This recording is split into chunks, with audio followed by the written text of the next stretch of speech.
Hey neighbors, got a minute?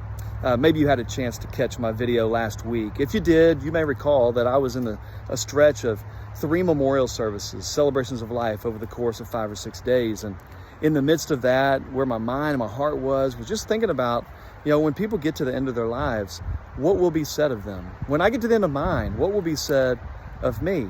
And with the encouragement that in this new year, that if there's any life patterns, rhythms, behaviors that we want to leave behind as we step into the new, that maybe we make that conscious decision now. Ask the Lord to help us, and then use our benediction as the framework for how we live in the year ahead.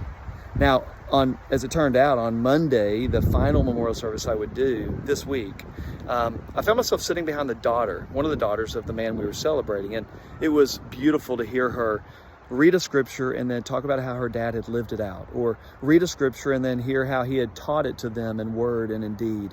She went through probably 5, 6, 7 scriptures, and I sat behind her thinking, man, I sure hope my kids do the same when they're celebrating my life. I hope the same generosity and graciousness that she's showing towards her dad is what people would use to express my life, to describe me long after I'm gone.